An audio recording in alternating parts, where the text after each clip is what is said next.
Hello friends, welcome back to my channel study with you के 08। Friends, स्वागत करता हूँ आपके अपने चैनल में। तो फ्रेंड्स, आ गया हूँ आपके सामने एक और नई वीडियो लेकर, जो कि इतिहास हिस्ट्री से संबंधित रहने वाली है तथा किसी भी एग्ज़ाम की दृष्टि से महत्वपूर्ण मोस्ट इंपॉर्टेंट रहने वाली वीडियो है। तो जो भी क्वेश्चन एग्ज़ाम में हिस्ट्री से बार बार पूछे जाते हैं, हम उन क्वेश्चनों को आज डिस्कस करने वाले हैं। तो फ्रेंड्स, वीडियो शुरू करने से पहले अगर आप चैनल पे नए हो तो प्लीज़ चैनल को सब्सक्राइब कर दें, साथ ही सामने वाली घंटे को भी बजा दें ताकि हमारे हर वीडियो के नोटिफिकेशन आप तक सबसे पहले पहुंच सके। तो चलिए फ्रेंड्स, बिना देरी करते हुए बढ़ते हैं आज के पहले क्वेश्चन की तरफ। तो दोस्तों फ्रेंड्स, आज का पहला क्वेश्चन है हमारा, सिंधु घाटी सभ्यता को खोज निकालने में जिन दो भारतीयों का नाम जुड़ा है वह हैं। तो सिंधु घाटी सभ्यता की खोज निकालने में जिन दो भारतीयों का नाम जुड़ा है वह हमारे ऑप्शन नंबर ए बिल्कुल सही आंसर हो जाएगा दोस्तों। वह हमारे दयाराम साहनी एवं राखलदास बनर्जी, बिल्कुल सही आंसर हो जाएगा दोस्तों इसका। नेक्स्ट क्वेश्चन है, हड़प्पा एवं मोहनजोदड़ो की पुरातात्विक खुदाई के प्रभारी थे। तो हड़प्पा एवं मोहनजोदड़ो की पुरातात्विक खुदाई के प्रभारी कौन थे दोस्तों? तो ये हमारा ऑप्शन नंबर बी इसका बिल्कुल सही आंसर हो जाएगा। सर जॉन मार्शल हड़प्पा एवं मोहनजोदड़ो की पुरातात्विक खुदाई के प्रभारी थे। खुदाई के प्रभारी कौन थे? Sir John Marshall. Next question है, न्यूमिस्मेटिक्स क्या है? न्यूमिस्मेटिक्स क्या है? तो यह दोस्तों यह है सिक्कों व धातुओं का अध्ययन से संबंधित है। सिक्कों व धातुओं का अध्ययन है न्यूमिस्मेटिक्स, सिक्कों व धातुओं का अध्ययन है। अगला क्वेश्चन है, एशिया माइनर स्थित बोगाज-कोई का महत्व है इसलिए है कि। एशिया माइनर में स्थित बोगाज-कोई का महत्व इसलिए है कि। इसका सही आंसर होगा ऑप्शन नंबर ए है, वहाँ से जो अभिलेख प्राप्त हुए हैं उसमें 4 वैदिक देवताओं इंद्र, वरुण, मित्र व नासत्य का उल्लेख मिलता है। ऑप्शन बी है, मध्य एशिया व तिब्बत के बीच एक महत्वपूर्ण व्यापारिक केंद्र था। ऑप्शन सी, वेद के मूल ग्रंथ की रचना यहीं हुई है। ऑप्शन डी, इनमें से कोई नहीं। तो इस क्वेश्चन का सही आंसर हो जाएगा बोगाज-कोई वहाँ के अभिलेख प्राप्त हुए उनमें 4 देवताओं इंद्र व वरुण व मित्र व नासत्य का उल्लेख मिलता है एशिया माइनर में स्थित बोगाज-कोई का अभिलेख से। नेक्स्ट क्वेश्चन है फ्रेंड्स, अशोक के शिलालेखों को पढ़ने वाला प्रथम अंग्रेज कौन था? तो अशोक के शिलालेखों को पढ़ने वाला प्रथम अंग्रेज था ऑप्शन नंबर डी हमारा बिल्कुल सटीक आंसर हो जाएगा। इसका सही आंसर हो जाएगा जेम्स पेंसेफ। जेम्स पेंसेफ ने 1837 में अशोक के शिलालेखों को पढ़ा था। नेक्स्ट क्वेश्चन है, अशोक के अधिकांश अभिलेख किस भाषा व लिपि में है? तो अशोक के जो अधिकांश शिलालेख या अभिलेख किस भाषा में है, तो वह किस भाषा व लिपि में है? तो प्राकृत भाषा तथा ब्राह्मी लिपि में अशोक के अभिलेख मिलते हैं अधिकांश। अगला क्वेश्चन है दोस्तों, कहाँ से अशोक के द्विभाषाई ग्रीक व एवं अरमाइक अभिलेख प्राप्त हुए हैं? तो कहाँ से अशोक के द्विभाषाई अभिलेख ग्रीक एवं अरमाइक अभिलेख प्राप्त हुए हैं? तो ये इसका सही आंसर हो जाएगा दोस्तों सरेकुना कांधार अभिलेख से अशोक के द्विभाषाई अभिलेख प्राप्त हुए हैं, सरेकुना कांधार। नेक्स्ट क्वेश्चन है हमारा, अशोक के मानसेरा पाकिस्तान में है। अशोक के मानसेरा एवं शाहबाज गढ़ी से प्राप्त शिलालेखों में किस लिपि का प्रयोग किया गया है? तो अशोक के मानसेरा एवं शाहबाज गढ़ी जो दोनों पाकिस्तान में स्थित अभिलेख हैं, इनका में किस लिपि का प्रयोग किया गया है? तो उनमें किया गया दोस्तों खरोष्टी लिपि का प्रयोग किया गया। ऑप्शन नंबर ए बिल्कुल हमारा सही आंसर हो जाएगा। अशोक के मानसेरा एवं शाहबाज गढ़ी अभिलेख में खरोष्टी लिपि का प्रयोग किया गया है। नेक्स्ट क्वेश्चन है, प्राचीन भारत में कौन सी एक लिपि दाएं से बाईं ओर लिखी जाती थी? तो प्राचीन भारत में कौन सी एक लिपि थी जो दाएं से बाईं ओर लिखी जाती थी? तो जो दाएं से बाईं ओर लिखी जाती थी जो लिपि वह थी दोस्तों खरोष्टी। वह थी जो लिपि दाएं से बाएं लिखी जाती थी वह थी दोस्तों खरोष्टी। ऑप्शन नंबर डी हमारा सही हो जाएगा, खरोष्टी लिपि। खरोष्टी लिपि दोस्तों दाएं से बाईं ओर लिखी जाती थी तथा जबकि ब्राह्मी लिपि है जो वह बाएं से दाईं ओर लिखी जाती है। नेक्स्ट क्वेश्चन है हमारा क्वेश्चन नंबर 45वां आज के वीडियो का, तो नहीं है 45वां पर। नेक्स्ट क्वेश्चन है, हेलियोडोरस का बेस नगर अभिलेख संदर्भित है? हेलियोडोरस का बेस नगर अभिलेख संदर्भित है। तो इसका सही आंसर हो जाएगा दोस्तों हमारा केवल वासुदेव से। केवल वासुदेव से इसका सही आंसर हो जाएगा हमारा ऑप्शन नंबर डी, केवल वासुदेव से। हेलियोडोरस का बेस नगर अभिलेख संदर्भित किससे संदर्भित है? केवल वासुदेव के संदर्भ में है यह। नेक्स्ट क्वेश्चन है, निम्नलिखित में से कौन सा अभिलेख कलिंग नरेश खारवेल से संबंधित है? तो निम्नलिखित में से कौन सा अभिलेख कलिंग नरेश खारवेल से संबंधित है? तो खारवेल से संबंधित अभिलेख दोस्तों हमारा हो जाएगा हाथी गुम्फा अभिलेख। इसका ऑप्शन नंबर ए, हाथी गुम्फा अभिलेख खारवेल से संबंधित है। जूनागढ़ अभिलेख रुद्रदामन का है दोस्तों। क्वेश्चन नंबर अगला है, सर्वप्रथम भारत में विशुद्ध संस्कृत भाषा में लंबा अभिलेख किस राजा द्वारा जारी किया गया? सर्वप्रथम भारत में विशुद्ध संस्कृत भाषा में लंबा अभिलेख किस राजा द्वारा जारी किया गया है? तो यह जारी किया गया था दोस्तों रुद्रदामन द्वारा। शक क्षत्रप रुद्रदामन द्वारा सर्वप्रथम विशुद्ध संस्कृत भाषा में लंबा अभिलेख किस राजा द्वारा जारी किया गया? तो यह किया गया रुद्रदामन द्वारा। अगला क्वेश्चन है, काव्य शैली का प्राचीनतम नमूना किसके अभिलेख में मिलता है? काव्य शैली का प्राचीनतम नमूना किसके अभिलेख में मिलता है? तो काव्य शैली का प्राचीनतम नमूना दोस्तों मिलता हमारे ऑप्शन नंबर ए, इसका सही आंसर हो जाएगा। रुद्रदामन के अभिलेखों में काव्य शैली का प्राचीनतम नमूना देखने को मिलता है। अगला क्वेश्चन है, निम्नलिखित में से किस अभिलेख में चंद्रगुप्त मौर्य और अशोक दोनों का उल्लेख किया गया है? तो वह कौन सा अभिलेख है दोस्तों जिसमें चंद्रगुप्त मौर्य और अशोक दोनों का उल्लेख किया गया है? तो वह रुद्रदामन का जूनागढ़ अभिलेख है जिसमें अशोक और चंद्रगुप्त मौर्य दोनों का जिक्र किया गया है, वर्णन किया गया है। तो वह रुद्रदामन का जूनागढ़ अभिलेख है। अगला क्वेश्चन है दोस्तों, समुद्रगुप्त की सैनिक उपलब्धियों का वर्णन उसके किस अभिलेख में उपलब्ध है? समुद्रगुप्त के सैनिक उपलब्धियों का वर्णन समुद्रगुप्त के किस अभिलेख में है? तो समुद्रगुप्त के उपलब्धियों, सैनिक उपलब्धियों का वर्णन उसके प्रयाग अभिलेख में है। प्रयाग के अभिलेख में मौजूद है। समुद्रगुप्त के सैनिक उपलब्धियों का वर्णन उसके किस अभिलेख में है? तो प्रयाग के अभिलेख में है। अगला क्वेश्चन है, प्रयाग प्रशस्ति अभिलेख का लेखक हरिसेन किसका दरबारी कवि था? तो प्रयाग प्रशस्ति, एक क्वेश्चन तो ये हो जाएगा, प्रयाग प्रशस्ति की रचना किसने की? तो यह प्रयाग प्रशस्ति की रचना की थी हरिसेन ने। अब अगला क्वेश्चन है, प्रयाग प्रशस्ति अभिलेख का लेखक हरिसेन किसका दरबारी था? तो प्रयाग प्रशस्ति का अभिलेख जो लिखा है वह हरिसेन किसका दरबारी कवि था? तो इसका ऑप्शन नंबर ए बिल्कुल सही हो जाएगा। समुद्रगुप्त का दरबारी कवि था हरिसेन, जिसने प्रयाग प्रशस्ति की रचना की थी। नेक्स्ट क्वेश्चन हमारा, महरौली दिल्ली, महरौली स्थित लौह स्तंभ का निर्माण किस सदी में हुआ?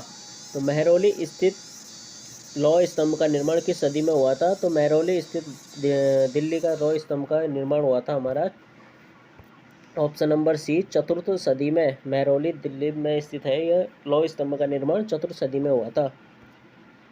नेक्स्ट क्वेश्चन है, दिल्ली के महरौली के कुव्वत उल इस्लाम मस्जिद के प्रांगण में स्थित प्रसिद्ध लौह स्तंभ किसकी स्मृति में है?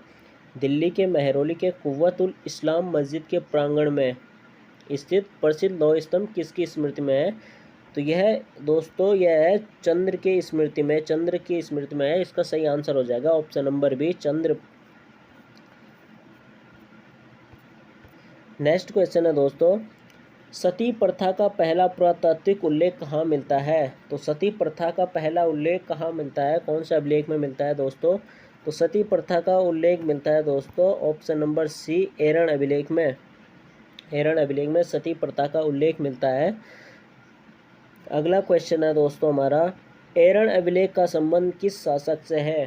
तो सती प्रथा का पहला उल्लेख एरन अभिलेख में मिलता है तथा अब नेक्स्ट क्वेश्चन है, एरन अभिलेख का संबंध किस शासक से है? तो एरन अभिलेख किसका है? तो एरन अभिलेख है दोस्तों ऑप्शन नंबर डी, भानुगुप्त का। एरन अभिलेख दोस्तों 510 ईस्वी का है, 510 का भानुगुप्त का एरन अभिलेख है जिसमें सती प्रथा का उल्लेख मिलता है। अगला क्वेश्चन है दोस्तों हमारा, ऐहोल प्रशस्ति का रचयिता रविकीर्ति किस चालुक्य शासक का दरबारी कवि था? तो ऐहोल प्रशस्ति की रचना किसने की? रविकीर्ति ने। एक क्वेश्चन ऐसा बन जाएगा कि ऐहोल प्रशस्ति की रचना किसने की? रविकीर्ति ने। जबकि ऐहोल प्रशस्ति के रचयिता रविकीर्ति किस चालुक्य शासक का दरबारी था? तो रविकीर्ति दोस्तों हमारा यह था पुलकेशिन द्वितीय का दरबारी कवि था। रविकीर्ति किस शासक का दरबारी कवि था? तो यह चालुक्य शासक पुलकेशिन सेकंड का दरबारी कवि था। अगला क्वेश्चन है, हर्ष एवं पुलकेशिन द्वितीय के मध्य हुए संघर्ष की जानकारी कहाँ से मिलती है? हर्ष एवं पुलकेशिन द्वितीय के मध्य हुए संघर्ष की जानकारी हमें कहाँ से मिलती है? तो यह मिलती है हमारी ऐहोल अभिलेख से। ऐहोल अभिलेख से हमें हर्ष एवं पुलकेशिन द्वितीय के मध्य हुई संघर्ष की जानकारी मिलती है। तो ऐहोल अभिलेख किसका है? रविकीर्ति का है। अगला क्वेश्चन है, कवि कालिदास के नाम का उल्लेख किस लेख में हुआ है? तो कवि कालिदास का नाम का उल्लेख किस अभिलेख में हुआ है? तो कवि कालिदास के नाम का उल्लेख हुआ है दोस्तों हमारा, इसका सही आंसर हो जाएगा ऑप्शन नंबर बी, ऐहोल के उत्कीर्ण लेख में। ऐहोल के उत्कीर्ण लेख में कवि कालिदास का नाम का उल्लेख हुआ है। नेक्स्ट क्वेश्चन है दोस्तों, अभिलेखों के ऐतिहासिक प्रकथन के साथ प्रारंभ करने की परंपरा का सूत्रपात किसने किया? अभिलेखों को ऐतिहासिक प्रकथन के साथ प्रारंभ करने की परंपरा का सूत्रपात किसने किया था? तो यह किया था हमारा दोस्तों ऑप्शन नंबर बी, राजराजा प्रथम ने। राजराजा फर्स्ट ने अभिलेखों को ऐतिहासिक प्रकथन के साथ प्रारंभ करने के सूत्रपात किया था। नेक्स्ट क्वेश्चन है दोस्तों, कहाँ से प्राप्त अभिलेख में महासभा की कार्यप्रणाली के विषय में विस्तृत जानकारी मिलती है? तो यह मिलती है हमारा ऑप्शन नंबर ए, उत्तर मेरु से। अगला क्वेश्चन है, नेक्स्ट क्वेश्चन, भारत में सिक्कों का प्रचलन कब आरंभ हुआ? तो भारत में सिक्कों का प्रचलन कब आरंभ हुआ था? तो इसका सही आंसर हो जाएगा ऑप्शन नंबर ए, 600 ईस्वी पूर्व में भारत में सिक्कों का प्रचलन आरंभ हुआ था। क्वेश्चन नंबर नेक्स्ट है, भारत में प्राचीनतम मुद्रा किस नाम से जानी जाती? प्राचीनतम मुद्रा को कहा जाता था, तो भारत में प्राचीनतम मुद्रा को कहा जाता था आहत सिक्के, या इसके अलावा पंचमार्क भी कहा जाता था। पंचमार्क या आहत सिक्के भी कहा जाता था। नेक्स्ट क्वेश्चन है, भारत में सर्वप्रथम स्वर्ण मुद्राएं किसने चलाई थी? तो भारत में सबसे पहले स्वर्ण मुद्राएं किसने चलाई थी? तो इसका सही आंसर हो जाएगा हमारा option number B, Indo Bactrian ने भारत में सर्वप्रथम स्वर्ण मुद्राएं चलाई थी, इंडो बैक्ट्रियन ने। नेक्स्ट क्वेश्चन है, निम्नलिखित में किसने सोने के सर्वाधिक शुद्ध सिक्के जारी किए थे? तो सोने के सबसे शुद्ध सिक्के किसने जारी किए थे? तो सोने के सबसे शुद्ध सिक्के जारी किए थे दोस्तों हमारा ऑप्शन नंबर ए हमारा सही हो जाएगा, कुषाणों ने सोने के सबसे शुद्ध सिक्के जारी किए थे। नेक्स्ट क्वेश्चन है, सातवाहनों के समय में मुद्रा सर्वाधिक किस धातु के बने हुई थी? सातवाहन शासकों के समय मुद्रा सबसे ज़्यादा किस धातु के बनी हुई थी? तो यह बनी हुई थी, सातवाहनों के समय मुद्रा सर्वाधिक बनी होती थी, वह होती थी शीशे से। शीशे की मुद्रा सबसे ज़्यादा चलती थी सातवाहनों के समय में। अगला क्वेश्चन है, निम्नलिखित में से किसने बड़े पैमाने पर स्वर्ण मुद्राएं चलाई थी? तो सर्वाधिक स्वर्ण मुद्राएं किसने चलाई थी? बड़े पैमाने पर स्वर्ण मुद्राएं किसने चलाई थी? तो यह चलाई थी कुषाण शासकों ने, ऑप्शन नंबर सी इसका सही आंसर हो जाएगा। कुषाणों ने सबसे बड़े पैमाने पर सर्वाधिक स्वर्ण मुद्राएं चलाई थी। नेक्स्ट क्वेश्चन हमारा, सोने के सर्वाधिक सिक्के किस काल में जारी किए गए? तो सोने के सर्वाधिक सिक्के किस काल में जारी किए गए थे? तो सोने के सर्वाधिक सिक्के जारी किए गए थे ऑप्शन नंबर बी, गुप्त काल में।